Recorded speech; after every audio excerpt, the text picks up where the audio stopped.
Mesdames et messieurs, bonjour. Bienvenue au musée du Quai Branly pour le début de ce nouveau programme que nous lançons ce soir, les dialogues du Quai Branly.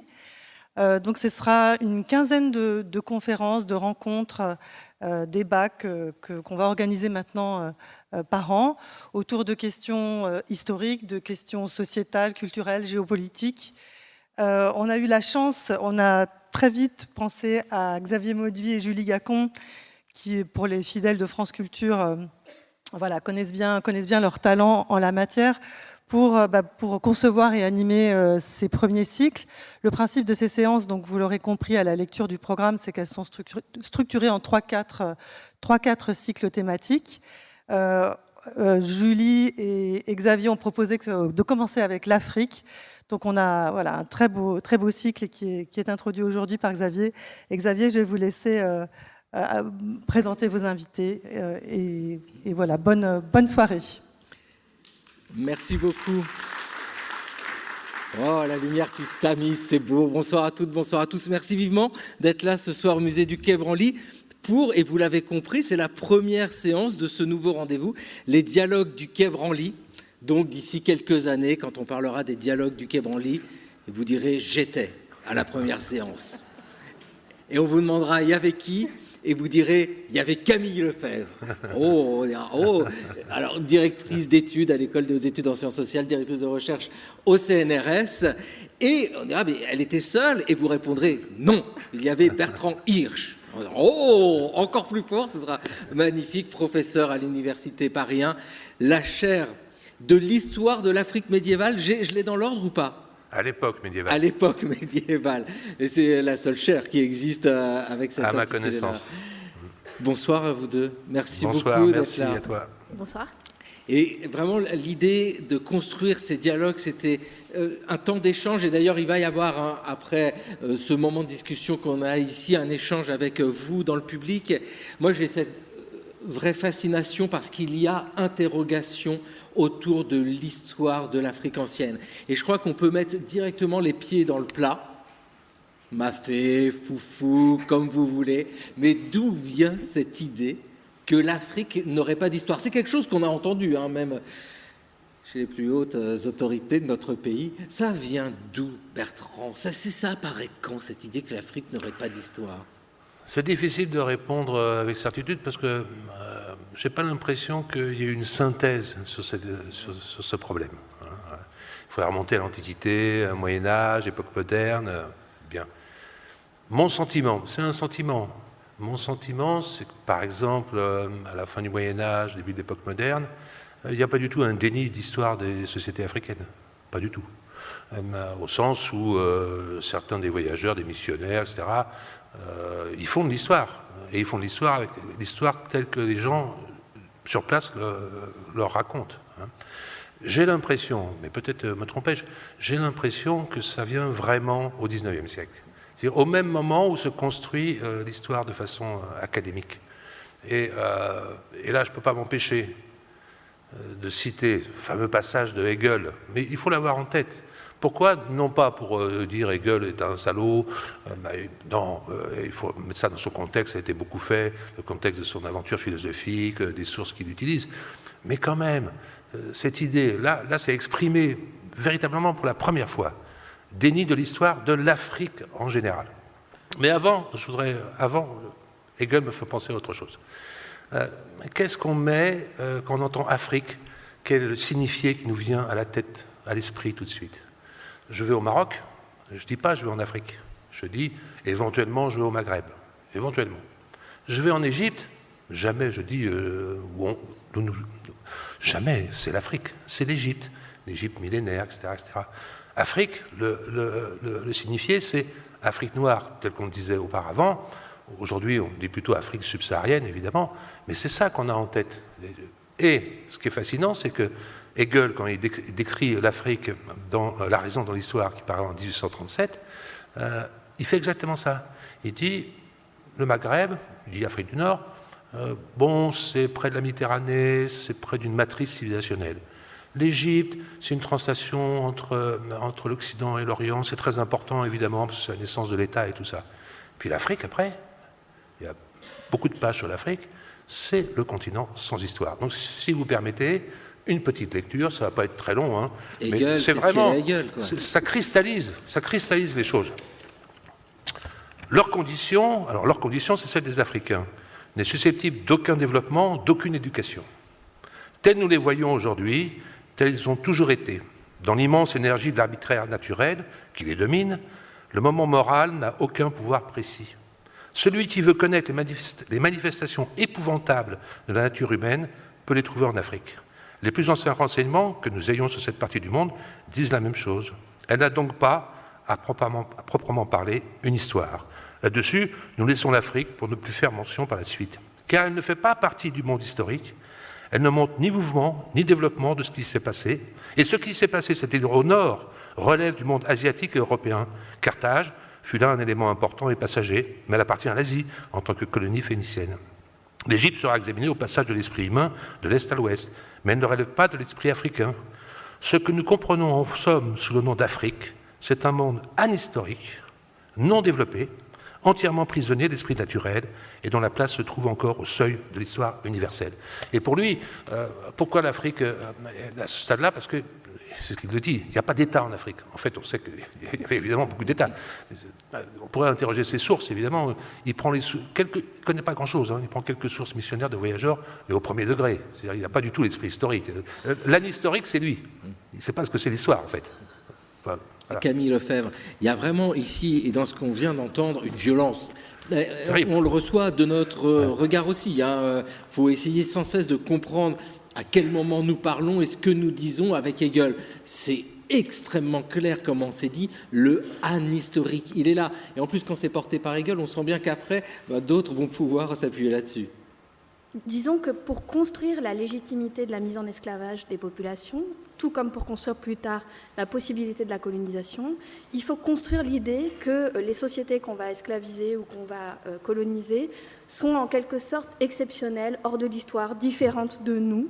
Et donc il y a une construction historique qu'on peut retracer qui a servi à légitimer cette possibilité de mettre en esclavage puis de coloniser ces sociétés. Et elle passe par l'idée qu'elles sont exceptionnelles, qu'elles ne sont pas comme les autres sociétés humaines, parce qu'elles n'ont pas de politique, parce qu'elles n'ont pas d'histoire. Et ça va durer encore jusqu'à il y a très peu de temps. Ah ben oui, non, mais, et à se demander si ça ne dure pas encore... Probablement. Probablement, hein, ça dure. Vous, Camille Lefebvre, vous êtes spécialiste du Sahel, pour le dire simplement, au XIXe siècle, avec des regards portés les uns sur les autres. Cette question des regards, moi, elle m'interpelle beaucoup, parce que on vient d'évoquer ces explorateurs, je ne sais pas comment on peut les appeler, ces missionnaires, tous ceux qui rapportent des récits. Ces récits sont là quand même. Comment sont décrits ces territoires? Et on a bien compris, et moi je trouve ça vraiment pertinent, qu'il y a déjà un système de tranches dans la lecture géographique de l'Afrique. Le Maghreb, l'Égypte, c'est d'un côté, et puis il y a cette Afrique noire qu'on ne comprend pas. Mais il y a un désir de comprendre quand même. Alors, et on peut revenir aussi sur ce qu'on vient de dire, il y a quand même quelque chose qui est très lié aussi à la question de l'écriture. C'est-à-dire que la hiérarchie qu'on construit sur les sociétés africaines, avec, on différencie le Maghreb et en partie l'Éthiopie, c'est aussi lié au fait qu'on considère que ces sociétés ont de l'écriture et que les autres n'en auraient pas. Aujourd'hui, on sait que c'est totalement faux, hein, que notamment, il y avait des pratiques d'écriture dans beaucoup d'autres endroits du continent, et que ne pas avoir d'écriture ne signifie pas qu'on n'est pas une société avancée, avec... de toute façon, on ne construit plus les hiérarchies de cette manière-là. Mais les gens qui arrivent sur le continent au XIXe siècle, alors là, ce qui est intéressant, c'est qu'il y a différentes logiques. Il y a des explorateurs qui ont une logique scientifique, il y a des missionnaires qui ont une logique scientifique, qui vont s'intéresser à ces sociétés pour elles-mêmes, qui vont en collecter les manuscrits, qui vont en collecter les langues, qui vont en collecter les récits historiques. Ces gens-là ont bien conscience que ces sociétés produisent des savoirs historiques sur elles-mêmes et ont un discours sur elles-mêmes. Mais dans le même temps, ça ne les empêche pas de construire une hiérarchie, même quand ils voient l'historicité de ces sociétés, ils vont construire qu'elles ne sont pas aussi avancées que les sociétés européennes, et ils vont quand même quand ils s'y intéressent, continuer à faire perdurer cette idée qu'il y aurait quand même une spécificité de ces sociétés. Bertrand, quand vous étudiez l'Éthiopie médiévale, mais là l'historicité, elle saute aux yeux par toutes les traces qu'ont laissées ces sociétés. Et il n'y a pas besoin de faire énormément d'archéologie, même au XIXe siècle, pour trouver des traces de ça. Comment c'est perçu? On a l'impression que c'est figé dans le passé? Non, ça dépend des périodes, en fait. Et d'une certaine façon, la période la plus terrible, c'est le 19e siècle. C'est là où se met en place la raciologie. Je prends un exemple. Au XVIe siècle, il y a un prêtre portugais qui va passer 6 ans en Éthiopie, il accompagne une ambassade. Il va laisser un long récit de son séjour sur place. C'est un cas assez peu cultivé, ce qui est une très bonne chose, parce qu'il ne nous farcit pas de références antiques. Il voit ça avec empathie. Il voit ça, c'est des choses qui lui parlent. Il voit des églises, il voit des paysans, il voit des aristos, bon, ça lui parle.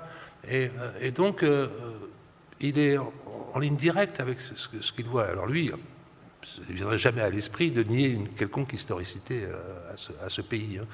Il y a plutôt, moi je dirais, je ne sais pas si tu es d'accord avec moi, il y a une régression terrible qui est liée évidemment aussi avec la traite des esclaves. Mais là, tu peux peut-être en dire un mot. Et puis... Et ensuite, avec la colonisation vers les années 1850, où il y a un basculement. Effectivement, la traite esclavagiste, elle produit la nécessité donc, de justifier, de légitimer, et donc d'inventer l'idée que ces populations africaines, ces populations noires, seraient différentes du reste de ces sociétés. Donc il y a effectivement quelque chose qui se passe, et la racialisation, elle est intrinsèquement liée à la question de l'esclavage. La traite, oui. Et la colonisation par la suite. Et ensuite, c'est des mouvements d'aller-retour. On a aussi toujours l'idée d'une histoire qui est très linéaire. Et il y a, au début du 19e siècle, il y a un vrai intérêt pour les sociétés africaines, avec un mouvement d'exploration scientifique au départ qui va vraiment s'intéresser à la description de ces sociétés pour elles-mêmes. Et on a de nouveau un basculement quand les intérêts impérialistes des puissances européennes deviennent extrêmement forts, où on va toujours avoir des gens qui viennent sur le continent en se disant explorateurs, mais qui ont complètement changé de logique, qui sont des militaires, qui vont chercher plutôt où sont les ressources économiques, comment on va pouvoir exploiter. Et donc, voilà, il y a des allers-retours aussi dans ces regards sur le continent. Ben moi, je change de regard d'un coup. Mais je voudrais savoir, est-ce que les populations en Afrique portent un regard sur leur histoire? Alors, c'est très compliqué parce que la notion d'histoire, mais moi, telle que je la porte aujourd'hui dans ma voix, c'est la définition qu'on a construite ici en Occident. Donc la question, elle est déjà biaisée. Mais l'idée de transmettre un récit du passé, pour le dire de manière simple, ça, c'est quelque chose qui existe dans les sociétés africaines, qu'on n'a pas voulu voir, mais ça existe quand même. Bah, bien sûr, bien sûr. Évidemment. Évidemment. Il y a assez peu de sociétés qui ne réfléchissent pas à leur passé, quand même. Alors ça passe par d'autres formes, par des formes orales, des traditions dynastiques, parfois par des récits. Mais bien sûr, et souvent ça passe par des spécialistes, alors des spécialistes de la parole. Des professionnels, donc il y a quand même quelque chose qui est de l'ordre de la professionnalisation. Exactement. Dans la plupart de ces sociétés, avec des gens qui sont considérés comme ceux qui savent, qui écrivent, qui documentent. Bien sûr. On ne peut pas imaginer des sociétés qui soient indifférentes à leur passé. Ça n'existe pas, en fait. Voilà. Alors, après, il y a différentes formes d'historicité, bien entendu. Mais pour prolonger un peu, je dirais que moi, ce qui m'a toujours intéressé en faisant l'histoire de l'Afrique, c'est de faire la généalogie de nos préjugés. Et c'est ça qui est... Et je pense qu'on est toujours, en fait, encore aujourd'hui, prisonnier de certains préjugés qui, évidemment, qui sont inconscients, qu'on ne perçoit pas. Et faire de l'histoire de l'Afrique, c'est aussi un retour sur soi-même.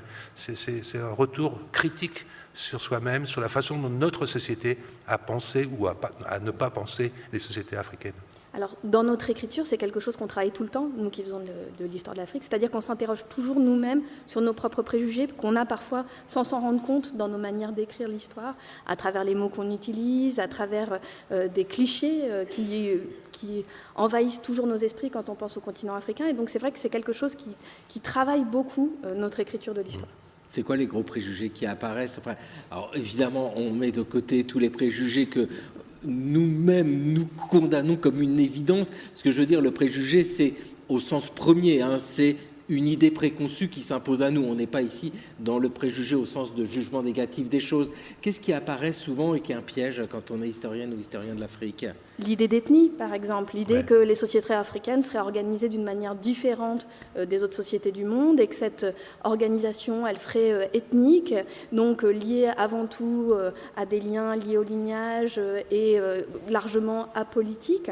Ça, c'est quelque chose dont on a démontré que pour la plupart des sociétés africaines, c'était faux. Il y a des sociétés qui sont vraiment ethniques, mais dans la plupart des régions du continent, il y avait des formes étatiques, des formes politiques, et ce qu'on a appelé ethnie était souvent plutôt des groupes de langue, voilà, qui étaient souvent très inclusifs, où on pouvait appartenir à ce groupe. Par exemple, moi je travaille sur les populations Haoussa. On peut très facilement devenir Haoussa au XIXe siècle. Il suffit de se mettre à parler Haoussa, d'habiter dans une ville Haoussa et de s'habiller comme un Haoussa. C'est pas du tout le fait de venir d'un lignage spécifique ou d'avoir des intermariages uniquement à l'intérieur d'un groupe. Donc, on est où là? On est dans le Sahel central. Sahel central, c'est quel pays aujourd'hui? Alors, Niger et nord du Nigeria, la langue Haoussa aujourd'hui, c'est 90 millions de personnes, pour vous donner une idée. C'est la deuxième langue du continent africain. Voilà, c'est une langue qui est aussi parlée au Ghana et dans beaucoup d'autres endroits. Donc, voilà, c'est aussi une diaspora très importante. Donc, il y a déjà au XIXe siècle des Haoussa sur toutes les routes transsahariennes, sur la route vers la Mecque. On en trouve en Sierra Leone, on en trouve au Caire, on en trouve à la Mecque. Pour prolonger ce qu'elle disait sur le préjugé à propos de l'ethnie, on le voit très bien, il y a un certain nombre de conflits, même beaucoup de conflits en Afrique aujourd'hui, et il y a encore cette grille de lecture, ce sont des conflits ethniques. Voilà, c'est tel groupe contre tel groupe, sans prendre en compte les dimensions politiques, les dimensions économiques. C'est la grille la plus facile. Voilà. On pourrait faire la même chose pour l'Europe, l'ethnie française et l'ethnie allemande. Ouais, ah oui, c'est vrai que comme ça, en comparaison voilà, vers l'absurde, pour montrer le niveau de simplification auquel on arrive quand on parle du continent africain. Alors, on peut ajouter peut-être que pour nous, l'Afrique, c'est une notion difficile. Qu'on utilise peu d'ailleurs. Qu'on utilise très peu, à cause de Hegel justement, qui essentialise l'Afrique au sens d'Afrique noire. Pour donner simplement un exemple, on a à peu près 6000 langues parlées aujourd'hui dans le monde, il y en a 2000 en Afrique. Donc au moins 2000 sociétés différentes, au cours des âges, peut-être plus, avec des formes politiques, des formes d'organisation extraordinaires. Il y a des États, il y a aussi des formes de sociétés par génération, par classe d'âge, etc., segmentaires. Et on doit rendre hommage quand même à celui qui a travaillé chez les Nuer et qui a montré Evans Pritchard, qui a montré qu'il y avait chez les sociétés segmentaires, c'était l'organisation politique. Alors qu'avant, on pensait que c'était rien du tout, parce qu'il n'y avait pas d'État, pas de chef, même pas de chef. Pas de chef, pas d'État. Lui, il montre que c'est la segmentation de la société qui produit du politique. Donc voilà, c'est pour ça qu'on est aussi très modeste, parce que moi je connais un peu des sociétés de la Corne de l'Afrique, un peu. Voilà, c'est pas l'Afrique, c'est quelques sociétés. Oui, nous, on ne se dit pas spécialiste de l'Afrique en général. Si nous, on doit se définir, alors on va se dire spécialiste du Sahel central au XIXe siècle. La Corne de l'Afrique à l'époque médiévale. Ouais. Voilà. Non, mais c'est très important de savoir délimiter un peu son savoir. Et l'essentialisation là, que vous venez d'évoquer, c'est tout à fait ça. On sait combien c'est un piège. D'ailleurs, l'essentialisation, c'est à la racine des préjugés. Et puis, se mettre aussi dans le contexte de ceux qui, par le passé, regardaient ce continent, parce que quand on dit Afrique, je pense qu'on a tous en tête la carte de l'Afrique. Globalement, on voit les limites du continent. Mais ça aussi, c'est quelque chose qu'il faut rappeler, c'est récent, ça. C'est-à-dire que dans les périodes, mais même que vous étudiez... Fin 15e siècle. Voilà. Vous, c'est bon. Au 19e, c'est bon. On a la forme. Mais enfin, c'est tout, quoi. On a les littoraux au 19e siècle. Tout l'intérieur de l'Afrique, ça reste encore blanc, pour le dire simplement. Alors, ça a été... blanchi en quelque sorte, parce que à la période moderne, il y a des choses sur les cartes. Oui, et même il y a, c'est ça qui est intéressant, on va voir quelques exemples peut-être. C'est parti. Voilà, c'est parti.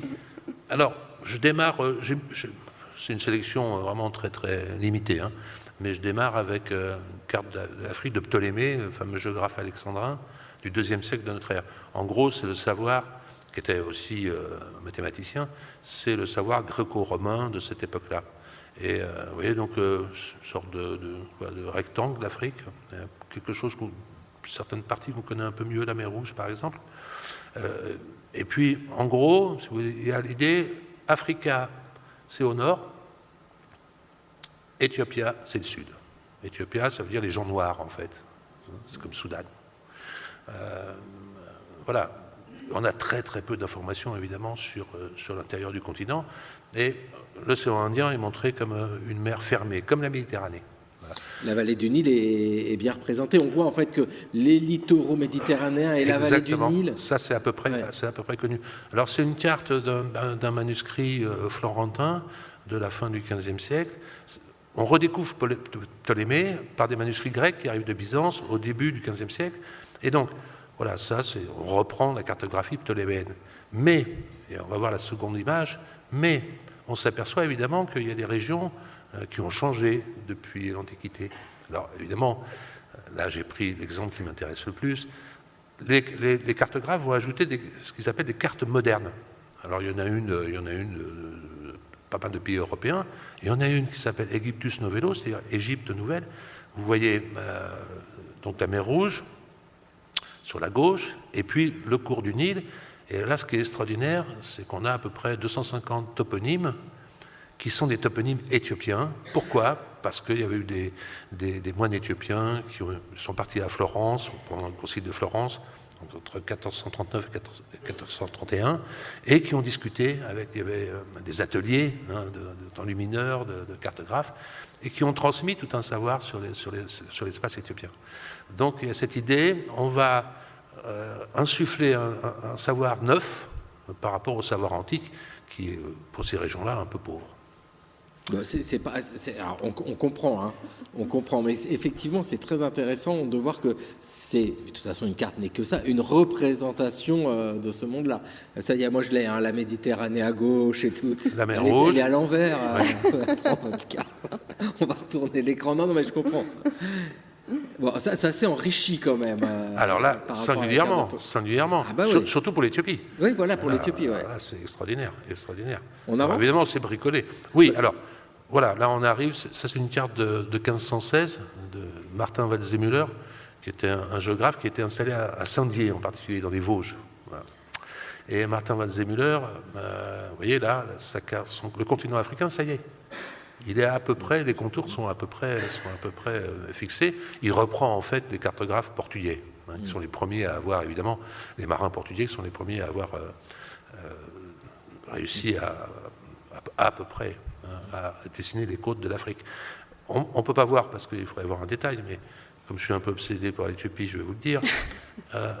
En fait, toute la partie est, pratiquement jusqu'au Cap, ça vient de la carte précédente. D'accord. C'est repris en fait de ces informations. Ok. Voilà. C'est vraiment l'accumulation des savoirs à travers le temps. Ouais. Exactement. On peut passer, vous allez voir là de suite. Alors, une carte de Mercator, donc ça c'est fin XVIe siècle, fameux cartographe qui a fait des atlas, etc. Ce qui est assez intéressant, c'est les contours, ça n'a pas beaucoup bougé. Il essaie de tracer des sortes d'aires civilisationnelles. Oui, c'est ça, en fait, sur la carte du continent, on voit des espaces différents entourés de couleurs, et donc c'est des civilisations. C'est ça. Ouais, c'est ça. C'est ça. Alors, évidemment, vous voyez, ce qui est intéressant, c'est de voir qu'à l'époque, l'Afrique, pour les cartographes, c'est un monde plein. Il n'y a pas de blanc, il n'y a pas de vide. Alors, on remplit comme on peut. Par exemple, sur la droite, vous avez une Éthiopie qui descend pratiquement à ce qu'est l'Afrique du Sud aujourd'hui, qui reprend la tradition qu'on a vue précédemment. Ah ouais, l'énorme espace entre pour l'Afrique de l'Ouest, en particulier les pays sahéliens, ça vient de Léon l'Africain, la description de l'Afrique de Léon l'Africain qui était publiée en 1550, qui est un des rares textes qui disait un certain nombre de choses sur le Sahel. Léon l'Africain qui était un Marocain qui a été capturé, etc. Je ne rentre pas dans les détails. C'est ce que vous disiez à Camille, c'est-à-dire que l'Afrique n'était pas vide, et on le voit bien sur ces représentations anciennes du XVIe siècle, l'Afrique n'était pas vide. Ouais. Non, c'est le XVIIIe siècle. Et voilà, alors on va voir là, c'est la dernière. Ah, oui. Ça, c'est une carte de 1802, je crois, d'un certain Jean-Baptiste Poirson. Et là, ça y est. Il y a des côtes, il y a des établissements sur les côtes, et puis des grands vides. Et ça, c'est clairement l'appel à la conquête. Voilà, c'est à partir de la fin du XVIIIe siècle, notamment avec la carte de Danville. C'est lié aussi à une transformation de la pratique scientifique et de la cartographie, c'est-à-dire que les cartographes et les géographes de cette époque-là, de la fin du XVIIIe, considèrent que jusqu'à maintenant, ce qu'on a produit n'était pas scientifique, que les gens qui fabriquaient des cartes le faisaient à partir d'informations qu'ils avaient rapportées, ils n'avaient pas pris eux-mêmes des mesures, ils n'avaient pas eux-mêmes été in situ pour observer ces endroits, et donc on considère que toutes les informations géographiques qu'on a eues par ouï-dire, qu'on n'a pas pu vérifier, qu'on n'a pas pu mesurer avec des gens qui ont été sur place, on doit effacer et rendre blanc. Et donc, avant que ça soit une logique de conquête, ça va d'abord être une logique scientifique qui va être de dire que maintenant, le savoir géographique doit être réalisé in situ avec des voyageurs que l'on envoie sur place pour voir eux-mêmes, pour mesurer. Et donc, on va construire une carte une géographie de l'Afrique qui serait plus scientifique. C'est comme ça qu'on voit les choses à cette époque-là. Mais effectivement, ça produit aussi la logique de construire ces grands espaces vides qui vont nourrir un imaginaire d'une Afrique qui serait sans État, sans politique. Et sans source. D'où le sens histoire qu'on évoquait tout à l'heure. Parce qu'il y a ça aussi dans la démarche de l'historienne ou de l'historien, c'est qu'il faut bien s'appuyer sur des choses. C'est un peu cette réflexion-là que vous venez d'avoir sur ces géographes du 19e siècle qui disent, attendez, pour écrire quelque chose sur une carte, il faut l'avoir vu, il faut le savoir. C'est la démarche scientifique. Toute la question, c'est de quelles sources disposez-vous pour écrire l'histoire ancienne de l'Afrique, parce que ça c'est très compliqué, hein, selon une lecture traditionnelle de ce qu'est l'histoire qui s'appuie que sur des documents écrits. On est bien au-delà de ça maintenant. Ce sont quoi ces sources dont vous disposez? Tout dépend des sociétés en fait. Ouais. On n'a pas les mêmes. Dans les deux espaces sur lesquels on travaille, on n'a pas voilà. les mêmes. De mon côté, il y a des sources écrites. En Éthiopie, il y a des sources écrites, puisqu'il y a une pratique de l'écriture typiquement éthiopienne depuis le IVe siècle de notre ère. On a des manuscrits, on a beaucoup de textes. Voilà. Il y a des textes en arabe aussi, endogènes, j'entends. Donc, il y a une littérature qui est produite là sur place. Il y a les textes externes, géographes arabes, et puis ensuite missionnaires, tout ce que vous voulez. Ça, c'est une première catégorie. En Éthiopie, malheureusement, qui est une culture de l'oralité aussi, il y a eu assez peu, parce qu'il y a telle fascination pour l'écrit, il y a eu assez peu de recherches sur les traditions orales, qui existent évidemment. Et comme toutes ces sociétés, je parle de l'Éthiopie, l'écrit c'est pour toute petite couche de la population, généralement des moines, c'est rien du tout en fait. Les gens sont dans l'oralité. Voilà. Donc ça, c'est la première chose. Les traditions orales, malheureusement, ça a été assez peu étudié. Ensuite, ce qui a été très important pour nous, c'est l'archéologie. Et la difficulté, c'est de croiser ces deux registres documentaires. L'archéologie vous donne autre chose. À chaque fois qu'on a fait des fouilles, on trouvait autre chose que ce qu'on voulait, ce que nous cherchions. C'est évident. Et croiser les deux, très très très compliqué, très très compliqué. Après, voilà, il n'y a pas que ça. Il y a l'anthropologie. Il y a des sociétés qui ont été décrites par des anthropologues, et donc on s'en sert. Il y a les études linguistiques, l'autochronologie. Voilà, on essaye, si vous voulez, nous sommes dans des régimes quand même, il faut le dire, de documentation assez lacunaires et fragmentaires, pour ces époques-là, ce qui est normal. Et on essaie de croiser au maximum. Ce qui implique deux choses, c'est du travail en équipe, on ne peut pas être spécialiste de tout, d'une part, et deuxièmement, c'est travailler avec les sociétés actuelles, avec nos collègues, éthiopiens en l'occurrence. Voilà, c'est un travail vraiment d'équipe. C'est plus un travail solitaire, le travail d'historien en Afrique. C'est pas possible. C'est juste pas possible. Et c'est pareil pour vous, Camille? Alors, c'est tout à fait pareil, sauf que le régime documentaire est encore plus restreint et encore plus fragile pour le Sahel, parce qu'il y avait une culture écrite aussi dans le Sahel, notamment liée à l'islam, avec des manuscrits en langue arabe, mais qui n'apparaissent, des manuscrits en langue arabe produits localement, qui n'apparaissent qu'au XVIIe siècle. Voilà. Donc avant, on a aussi des sources, mais qui sont exogènes, avec des voyageurs arabes qui passent par là.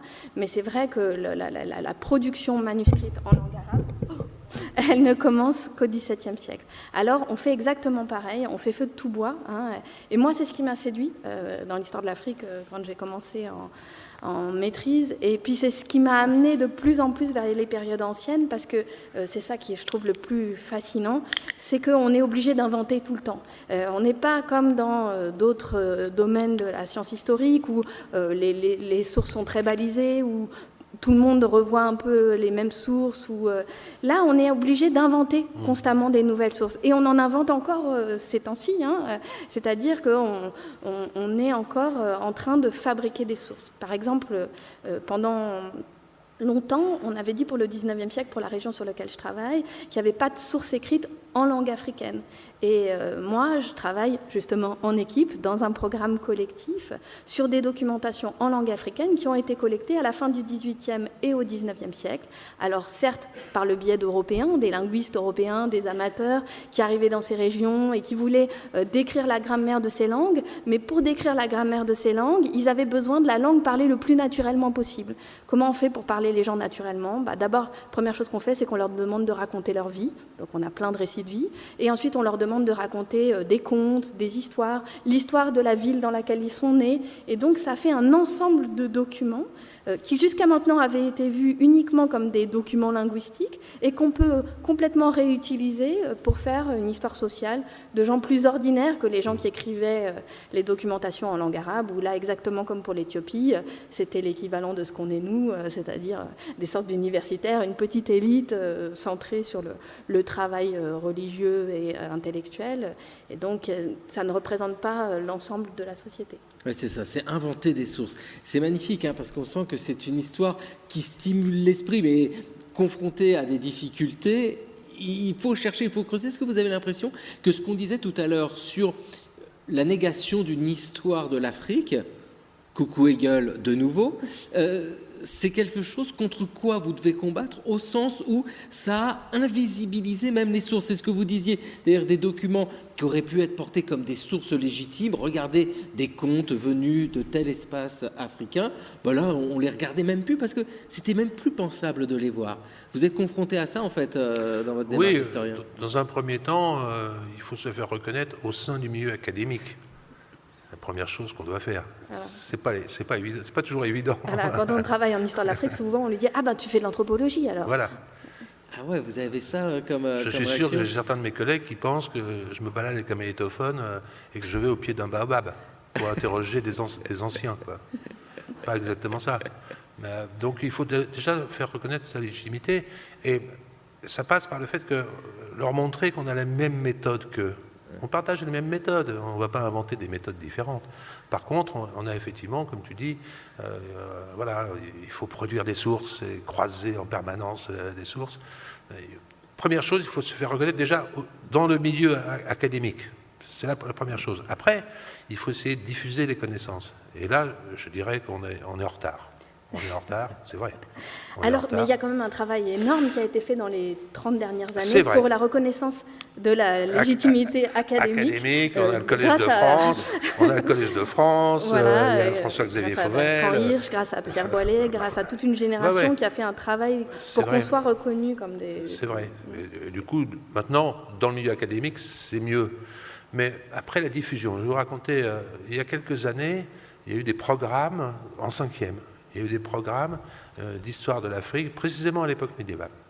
Donc j'avais été un peu sollicité, j'étais très étonné par le programme en question, puisque les professeurs devaient faire deux choses. Choisir une civilisation africaine pour exposer aux élèves. Donc il y avait un choix qui était très étrange. Ghana, Mali, Songhai, ça c'est un héritage au Sahel de l'histoire coloniale, en fait, cette succession de l'imaginaire colonial. Et puis Monomotapa. Alors, Monomotapa, c'était complètement absurde, mais enfin bon, passons. Et deuxièmement, une histoire de la traite. Mais une histoire de la traite, non pas sur la longue durée, mais de la traite à l'époque médiévale, c'est-à-dire à travers le Sahara et la traite orientale, vers les mondes arabo-musulmans. Pourquoi ? Et ça m'a été dit au ministère, parce qu'il fallait montrer aux jeunes enfants issus de l'immigration africaine, que la première traite avait été vers le monde arabo-musulman et non pas la traite atlantique telle qu'on la connaît. Donc il y avait un objectif politique. Ça a duré, je ne sais plus, 2 ans, 3 ans. C'était pathétique, en fait. Donc comment vous voulez transmettre des choses dans un cadre comme ça? Donc il y a un vrai problème. On a un vrai problème de transmission. D'où les dialogues du Quai Branly, notamment. Non mais c'est vrai, c'est cette idée. Non, mais c'est vrai qu'il y a tendance à penser qu'on fait de l'histoire de l'Afrique quand on parle de la colonisation ou de la traite atlantique. Alors que ce qu'on voudrait amener aussi à faire réfléchir, c'est de penser l'Afrique pour elle-même, dans sa propre histoire, comment elle est racontée. Et ça, c'est vrai qu'on a encore du mal à faire entendre ça. Avec, d'ailleurs, en écho à ce que vous venez de dire, une interrogation. Comment en êtes-vous arrivé là? Alors vous, Bertrand Hirsch, comment vous avez décidé à un moment de vous spécialiser dans l'histoire de l'Afrique médiévale? C'est comme souvent, c'est du hasard ou des choses... En fait, je voulais faire de l'histoire, c'est certain, quand j'étais au lycée, mais en fait, je voulais faire de l'histoire de l'Inde médiévale. Voilà, je ne sais pas pourquoi. C'était comme ça. Et seulement, c'était pas enseigné à l'université. Et ce que j'ai trouvé de plus proche, c'était l'histoire de l'Afrique. Et donc c'est comme ça. Ce qui veut dire qu'en fait, là c'est très naïf d'une certaine manière, mais voire enfantin. L'idée, c'était de faire l'histoire de zones qui étaient vraiment loin de l'Europe, aux anciens parapets. Voilà, c'était l'idée d'aller le plus loin possible, Inde ou Afrique. Ce qui est évidemment très naïf, très romantique, d'une certaine façon, un peu absurde, il faut bien dire. Et puis j'ai eu la chance de rencontrer des enseignants qui étaient formidables. Et après, donc, je me suis lancé là. Et au début, je travaillais plutôt, quand je faisais ma maîtrise, sur l'Afrique de l'Ouest. Et puis j'ai basculé, et ça c'est intéressant du point de vue générationnel, on a basculé vers des pays qui étaient des pays non francophones et non colonisés. Parce qu'on n'en pouvait plus de porter sur notre dos tout le poids de la colonisation. Et c'est pour ça que moi j'ai été vers l'Éthiopie. C'est dans les années 80, votre doctorat c'est 1991. Hein. Dans les années 80. Ouais. Et justement, vous me dites que là vous allez à un endroit où il y a l'Afrique étudiée. C'était où? C'est-à-dire qu'il y avait déjà quand même des études des mondes africains. À la Sorbonne, l'antique Sorbonne, il y a des chaires d'histoire de l'Afrique depuis 1961 ou 62. Il y avait 2 chaires, une chaire sur l'Afrique contemporaine, une chaire sur l'Afrique plus ancienne. Voilà. Et qui remplace les chaires d'histoire de la colonisation qui existaient pendant la colonisation. Et après, donc, cette spécificité de l'antique Sorbonne, elle est passée à Paris 1. C'est Paris 1 qui a continué cette tradition. Où vous êtes professeur. Voilà, moi, je suis c'est vous qui avez dans cette chaîne-là. Oui, mais c'est toujours passionnant hein, de voir l'histoire de la discipline elle-même, parce que Camille, vous étiez en train de dire donc que c'est ça, c'est issu des études coloniales, on va dire, c'est l'histoire à destination de la colonisation, en tout cas pour comprendre ces territoires-là, qui se sont transformés en chaires historiques. C'est quand que ça s'opère ce phénomène-là? C'est les années 1960. Aux indépendances 1960. Ouais, c'est ça, hein, c'est aux indépendances. Sans forcément de changement de personnel, c'est-à-dire que parfois ce sont les mêmes personnes qui faisaient l'histoire de la colonisation qui vont devenir... Mais certains étaient anticolonialistes.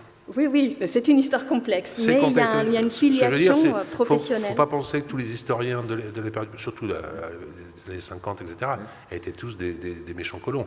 Il y avait moi j'en ai connu, qui étaient anticolonialistes, très anticolonialistes. Donc il ne faut pas faire une césure non plus du point de vue... Non, et puis il y a aussi de la très bonne histoire qui s'est faite dans le contexte colonial.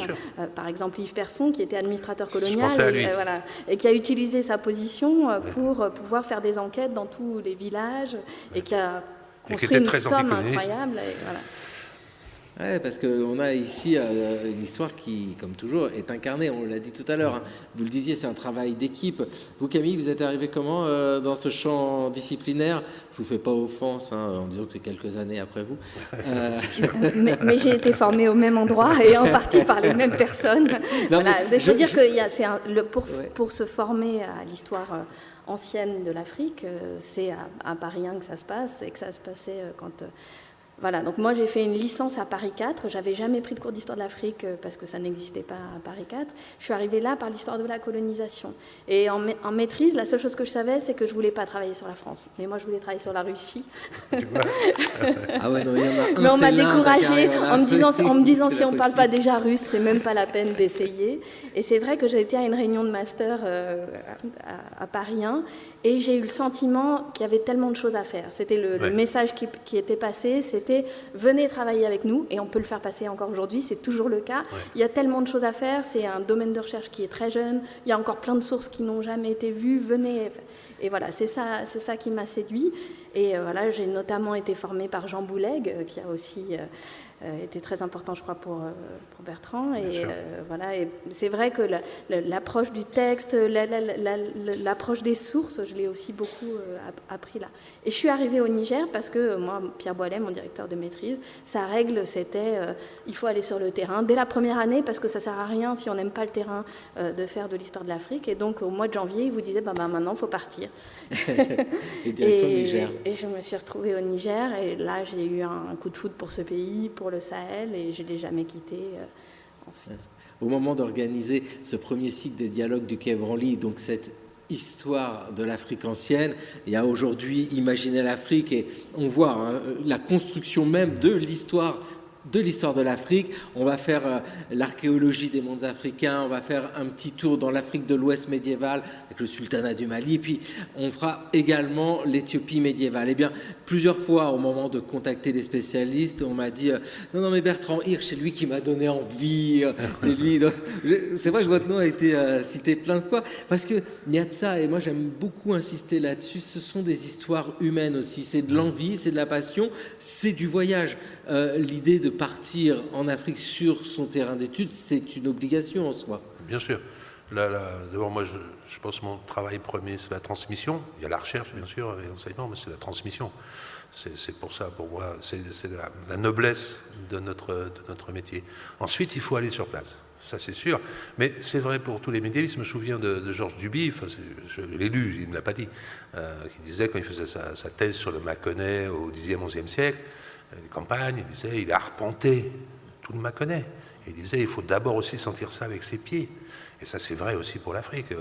Pour des sociétés africaines, il faut aller sur place, il faut voir. On ne peut pas comprendre l'Éthiopie si on n'a pas vécu en Éthiopie, marché dans la campagne, discuté avec des paysans. Et je dirais même que, par exemple, pour l'archéologie, il ne faut jamais oublier que ce sont des gens d'aujourd'hui qui vous indiquent les endroits où aller. La découverte, ce n'est pas quelque chose comme ça qui vient dans le crâne de quelqu'un, c'est un dialogue. Et il faut avoir la bonne question. C'est pas la bonne question, vous ne trouverez pas. Mais les sites, on les trouve parce qu'on discute avec les gens. C'est pas, sinon la prospection, on irait au hasard. Et donc, il y a tout ça. L'expérience du terrain, l'expérience de la géographie, l'expérience humaine de vivre dans les sociétés actuelles, le dialogue avec ces sociétés et le travail d'équipe. Le travail de terrain, c'est un travail d'équipe, archéo, bien sûr. Et puis la rencontre des collègues sur place aussi. Et les collègues. Voilà, moi, si j'ai pu devenir l'historienne du Niger que je suis devenue, c'est aussi parce que j'ai rencontré Djibo Amani là-bas sur place, qui était professeur à l'université Abdou Moumouni. Et je lui dois autant ma formation que je la dois à Pierre Boilet qui dirigeait mes recherches, parce qu'il m'a guidée, il m'a orientée dans les sources, il m'a introduit auprès de gens à interroger, il m'a introduit auprès d'autres chercheurs, et il m'a poussé à apprendre la langue haoussa en me disant si tu veux continuer maintenant, il va falloir arrêter les bêtises, il va falloir rentrer vraiment dans le dur avec la langue. Et tout, donc ça, c'est crucial. Et sur place, si on n'est pas sur place, on ne peut pas dialoguer avec les collègues qui travaillent dans les universités, on ne peut pas interroger des gens et on ne peut pas avancer. Donc c'est vraiment crucial. Toute la difficulté pour nous, évidemment, aujourd'hui, des sociétés qui nous sont maintenant quasiment interdites. On ne peut plus aller... Moi, j'ai beaucoup de mal à former les gens à un métier, parce que le métier auquel j'ai été formée n'existe plus. Je ne peux plus faire ce que moi j'ai fait, c'est-à-dire ce que Boilet, mon directeur, avait fait à l'époque. M'envoyer toute seule, traverser tout le Niger jusqu'à Agadez et dans le désert... à 20 ans, ça, je ne peux pas faire ça avec les étudiants aujourd'hui. Et la guerre civile en Éthiopie, c'est la même chose. La guerre civile en Éthiopie, c'est la même chose. La plupart des terrains sont interdits maintenant. Donc, et y compris à nos collègues sur place aussi, c'est très important. Alors, il faut ajouter, vous avez tout à fait raison de parler de nos collègues, il faut ajouter que les universités sur place sont souvent en très mauvaise posture. Ils n'ont pas de financement. Beaucoup s'en vont, beaucoup partent aux États-Unis ou ailleurs.